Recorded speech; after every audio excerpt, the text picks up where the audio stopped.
Number 4, Street Fighter 4 Online Play. Okay, anyone who follows my channel was probably expecting something to this effect. Now, I could go into a long rant about how Street Fighter 4 Online Play lags, how you shouldn't take it seriously, how there's a big group of people out there who do take it seriously and love to talk shit and try to basically shit all over people's reputations because they lose online even though there actually are really good players offline. But you know what? I don't need to go into that, because those people are always going to exist, and they're always going to be idiots. So you might as well just ignore the people who take the online play seriously until a day when we can all sit down and collectively say, you know what, here's a fighting game that has online play, and the lag is not a factor. However, that day has not yet come. So I'm not going to complain about that. However, what I am going to mention is that when Street Fighter 4 was originally released, that the ranked matches online, now keep in mind, these are the matches where your wins and losses are recorded, you gain rank points which accumulate over time and basically rank the players, across the globe on skill level.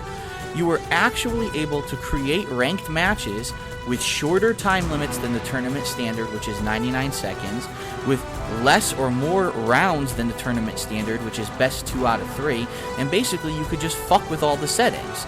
So you could literally create a match where it was single round, only 30 seconds, you could pick a Kuma, you could jump backwards and throw fireballs for 30 seconds, and considering that there are some characters who actually have a hard time getting around that, such as a Zangief or a bigger character, you could actually get away with bullshit wins. And this was actually a way that some bad players were abusing the system and getting wins for several weeks, if not several months, when the game was first released.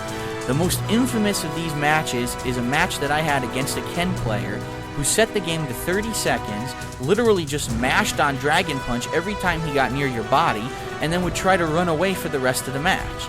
Everyone's seen it. It's one of my top viewed videos of all time, so you know what I'm talking about if you're listening to this. And it's unacceptable. When you have a ranked match that's supposed to count for skill level, you need to have it in a controlled environment, meaning it has to be the same set time limit, number of rounds, rules, etc. You can't have one guy playing a ranked match with one set of rules and another guy playing with a completely different set of rules. It's just not fair, and it's not a fair way to rank anyone. However, this problem was fixed when the Championship Mode patch was released, as the Championship Mode does, incidentally, enforce this certain set of criteria upon all of the matches that count for your ranking. However, unfortunately, it basically negated any of the matches up to that point with the previous ranked match structure.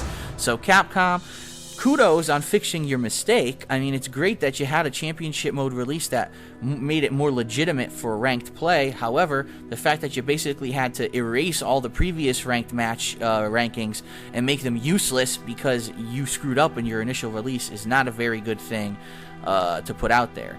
Hoping now, with fingers crossed, that this kind of problem does not reemerge in Super Street Fighter 4 next year. I think Capcom has learned their lesson, and they'll get it at least better in the next iteration.